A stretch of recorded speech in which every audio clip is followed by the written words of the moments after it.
Oi, pessoas. Tudo bem com vocês? Olha só, gente.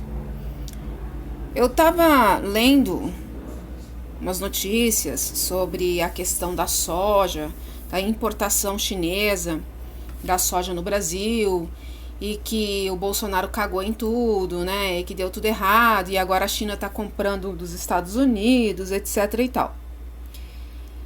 Olha, é com muito pesar que eu faço esse vídeo e falo com vocês.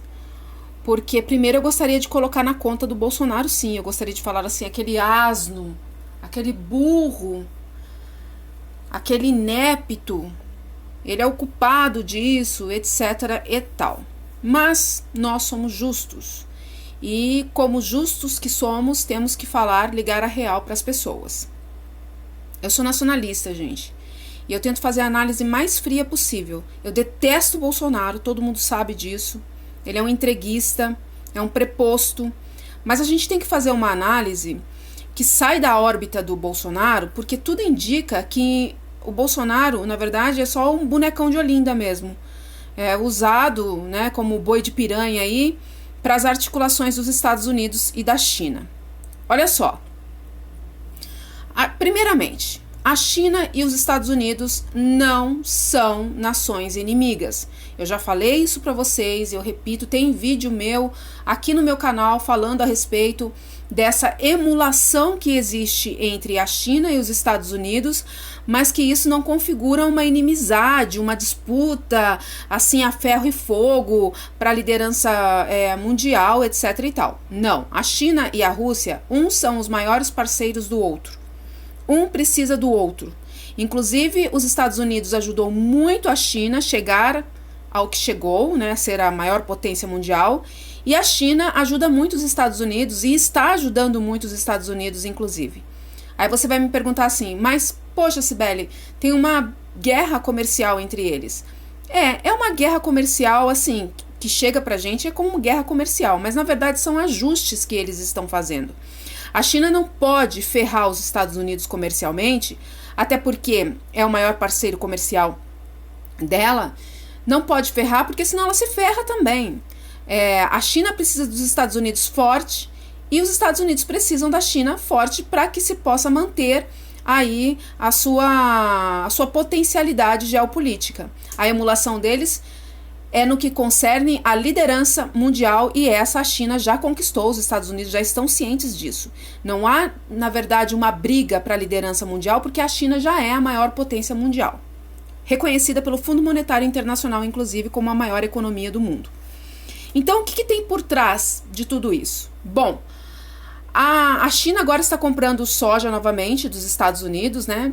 Assim, deram uma, entre aspas, trégua na guerra comercial que eles estavam travando.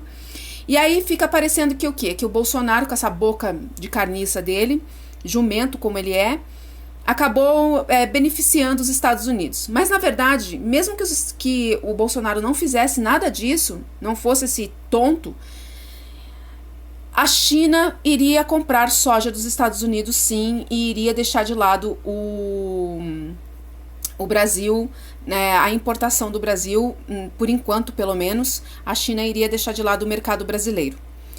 É lógico que se o Bolsonaro fosse um estadista, ele iria articular de uma outra forma, ele poderia recuperar isso, poderia negociar com os chineses e, enfim, impedir que isso acontecesse.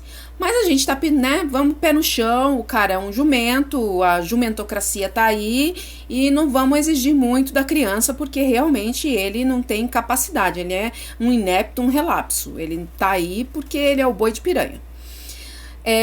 A China, ela se mostrava já muito desgostosa com relação à infraestrutura no Brasil. Eu separei aqui no meu computador umas matérias para mostrar para vocês.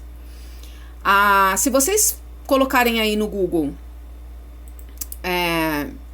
China deixa de comprar soja no Brasil, cancela a compra de soja no Brasil, vocês vão ter acesso a várias matérias de 2013 em que a China, na gestão da Dilma, a China tocou o terror aí no Brasil, ameaçando deixar de comprar soja do Brasil mesmo. Vou ler uma matéria aqui, é da Gazeta do Povo.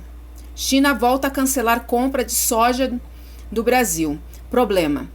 Segundo os chineses, é o atraso no embarque causado por problemas de infraestrutura no Brasil. A grande crítica da China, e não é só da China, é também das outras empresas do agronegócio no Brasil, é a questão da infraestrutura, de logística no Brasil.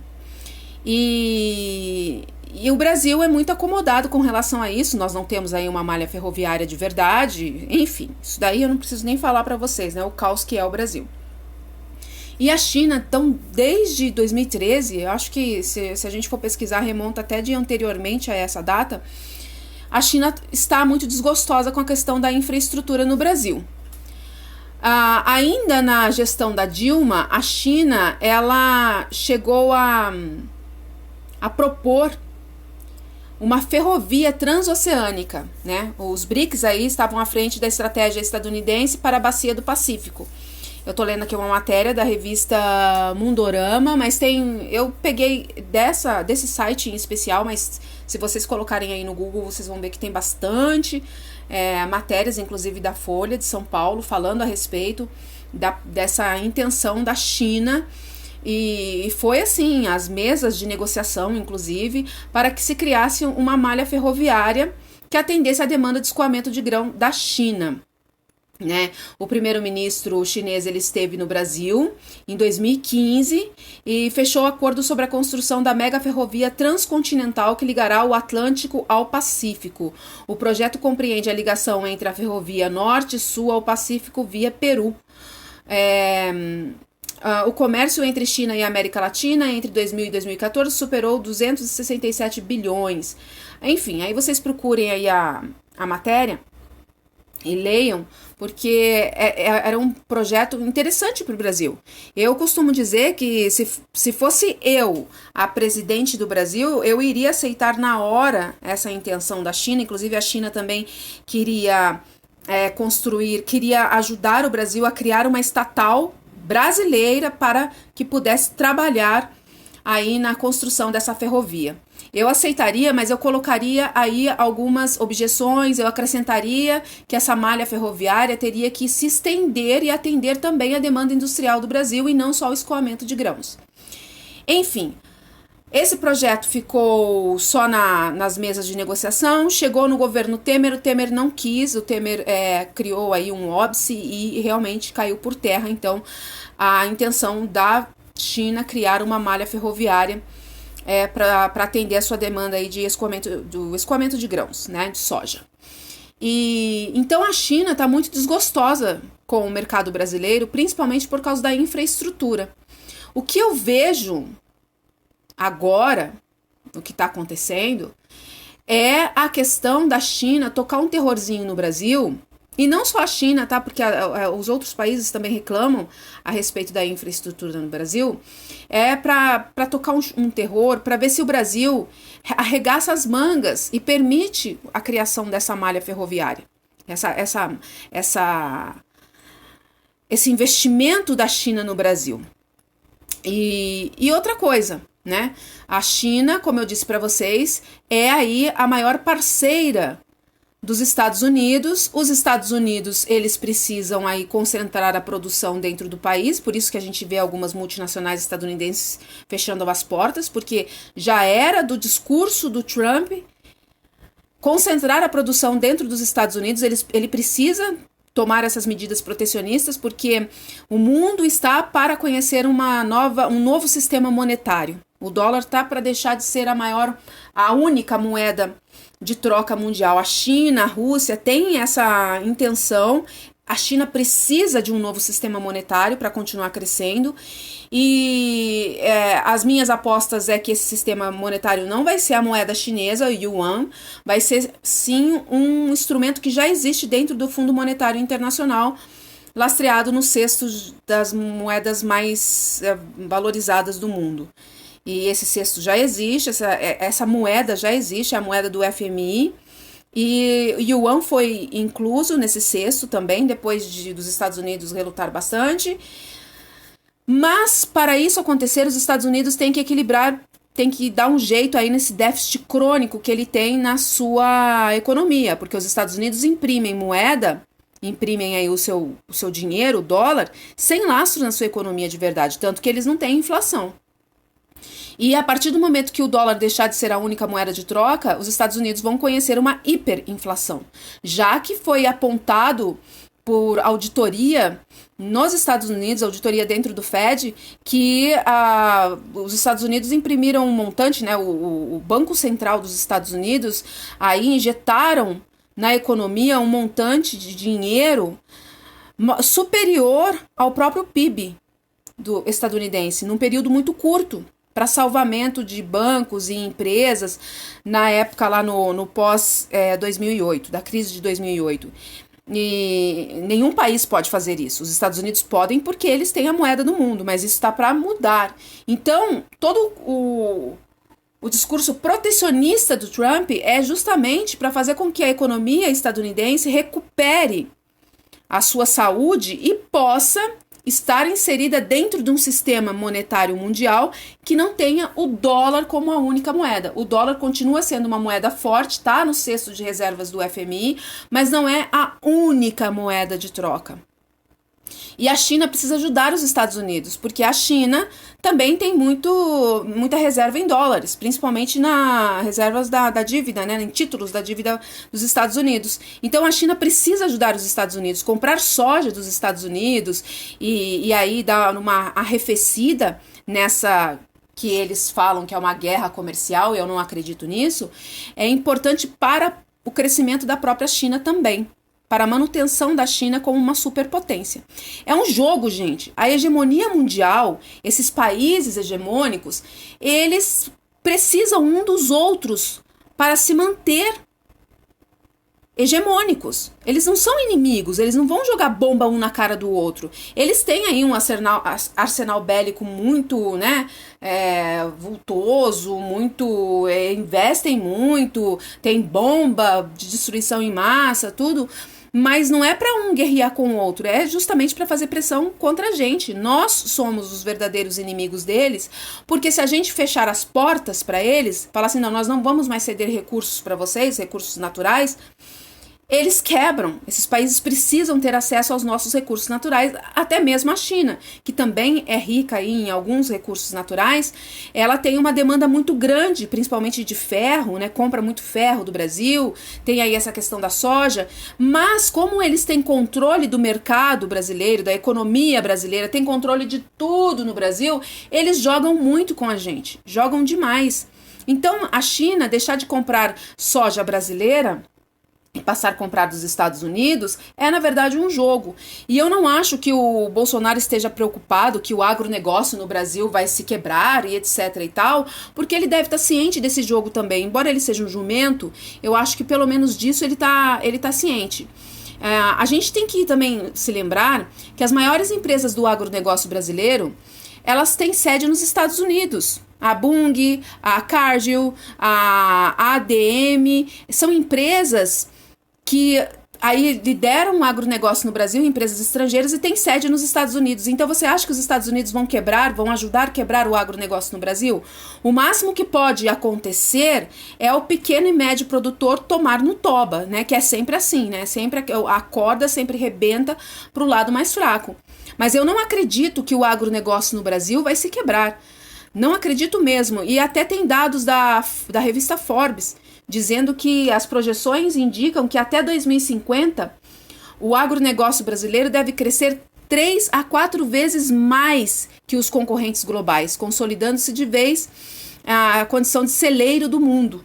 Né? O Brasil é o celeiro do mundo mesmo, só que esse celeiro do mundo está nas mãos dos estrangeiros, está nas mãos desses impérios, e também tem impérios nacionais no agronegócio. O agronegócio é extremamente hegemônico, então eu não acredito que o agronegócio vai se quebrar. Eu acredito que tem muito jogo aí, e a China está utilizando todas as cartas que tem para não só forçar o governo brasileiro, de repente, a construção de uma malha ferroviária que atenda a sua demanda, escoamento de grãos, mas não só isso. e também ajudar os Estados Unidos. Eu acho que é isso que está por trás da questão da China, da questão da trégua comercial entre a China e os Estados Unidos. Lembre-se, gente, essas nações não são inimigas, elas só aí disputam territórios em suas zonas de influência. Aí você vê a China e a Rússia do lado da Venezuela, ajudando o Maduro, e você vê os Estados Unidos como oposição, e aí você acha que ali vai ter uma guerra, pode ser até que tenha mesmo uma guerra, eu acho muito difícil, mas pode ser que realmente aconteça uma guerra. Só que a guerra vai ser sempre em território alheio, nunca vai ser uma guerra entre eles mesmo, porque eles precisam um dos outros. Eles são países que precisam, os países hegemônicos, que são 5, na verdade. 5 países hegemônicos, a França, a Inglaterra, os Estados Unidos, que é um polo, e a Rússia e a China, que é o outro polo da hegemonia global. E tem aqueles países que orbitam, né, a hegemonia e sempre, principalmente no hemisfério norte. Nós somos aqueles que os explorados, nós somos o celeiro, o quintal, entendeu? E porque nós somos muito ricos, nós temos o que eles precisam para manter a industrialização. Mas eles estão muito presentes, porque nós não temos aí gestão econômica, nós não temos soberania econômica, autonomia. Então, o que acontece? Os meus gatos estão brigando aqui, peraí. Vai pra lá. Então, o que acontece, gente? A gente fica muito à mercê deles o tempo todo, ficamos à mercê deles o tempo todo, dos jogos, né, no tabuleiro de xadrez, a gente fica ali à mercê deles. Os nossos políticos são sempre uns limitados, uns idiotas, uns imbecis, prepostos desse poder todo, e a gente fica assistindo como se, né, às vezes de forma mais apocalíptica, vai acabar o mundo, o agronegócio vai se quebrar e é o agronegócio que paga a conta. Tá bom, é o agronegócio que paga as contas no Brasil, mas ele não tem nenhum vínculo real com o nosso desenvolvimento verdadeiro, nacionalista, de fato, o desenvolvimento que nós precisamos, soberano, né, para se tornar uma nação, um país, uma pátria, uma nação de fato. E o agronegócio ele está completamente ligado aos interesses das suas sedes, e como eu falei para você aqui, as empresas que lideram o agronegócio no Brasil são essas empresas estrangeiras. Tem impérios brasileiros? Tem, mas esses impérios brasileiros também não têm nenhuma conexão com o nosso desenvolvimento de fato. O que precisaria era nacionalizar e tornar assim igual o agronegócio no Brasil, dar oportunidade para o pequeno e para o médio produtor e acabar com esses monopólios, enfim, tirar esse núcleo hegemônico do agronegócio, porque é um setor de vocação brasileira. O Brasil é uma superpotência no agronegócio, mas está aí nas mãos dos estrangeiros. Bom, eu acho que houve sim uma movimentação na época mais forte do BRICS, na gestão do Lula e da Dilma, em que o PT estava assim comprometido com esse alinhamento, e enfim, né, o PT com todas as suas ambiguidades, mas ele tinha um certo comprometimento com esse alinhamento com os BRICS. E a China até tentou, através da criação dessa malha ferroviária, aí fazer com que o Brasil, né, os laços entre Brasil e China fossem mais fortes, até porque o Brasil se tornou aí um grande parceiro da China, e a China se tornou a maior parceira comercial do Brasil na gestão do PT. Coisa que desagradou muito os Estados Unidos. Então tem uma guerrinha comercial entre eles? Sim, tem. Tem uma disputa de território? Sim, tem. Mas não é da forma como a gente enxerga, como a direita e a esquerda enxerga, que a China e os Estados Unidos são deliberadamente inimigos e um vai meter bomba na fuça do outro e é melhor ser, então, escravo dos chineses e dos russos, ou né, no caso a esquerda, parte da esquerda acha que a China e a Rússia, pra gente, é melhor trocar de senhor, e parte da direita acha que é melhor ser escravo dos Estados Unidos. Parte não, eu acho que toda a direita acha que ser escravo dos Estados Unidos é melhor do que do que ser escravo do comunismo, sabe? Essa guerrinha ideológica é só pra gente aqui. Eles mesmos, o núcleo hegemônico da geopolítica, eles não estão nem aí pra ideologia, eles são pragmáticos, né? Não importa a cor do gato, importa que o gato casse o rato. É assim que funciona, não são só os chineses, mas os estadunidenses também têm essa pegada. Bom, eu acho que eu falei tudo que eu queria falar pra vocês. Eu ia fazer uma live, mas eu não vou fazer a live porque eu ainda não estou preparada pra fazer live, tá? Minha cabeça ainda tá um pouco cansada, às vezes eu me perco, então eu prefiro fazer vídeo sem edição mesmo, mas prefiro fazer um vídeo curto pra conversar a respeito disso. Fiquem espertos com essa questão da China. A China, eu não coloco a China no mesmo saco imperialista dos Estados Unidos, já falei a respeito para vocês. Eu acho que negociar com a China é muito melhor do que negociar com os Estados Unidos, mas tem que ser assim, tem que se impor, tem que ser, né, interdependência, tem que ser conversa de gente grande e não submissão. Ser submisso à China ou aos Estados Unidos não é producente pra gente. Significa que nós somos uma colônia e nós temos que nos impor, nos inserir no cenário geopolítico como um país de verdade, um país soberano, ciente, consciente das suas riquezas, que nós temos e nós podemos impor para eles muitos acordos comerciais e, enfim, impor que nós somos uma superpotência, principalmente na parte do agronegócio. Se nós somos uma superpotência no agronegócio, nós temos que nacionalizar esse agronegócio e fazer com que ele atenda aí aos nossos interesses e não os interesses dos estrangeiros, tá certo? É isso aí, beijo pra vocês e em té!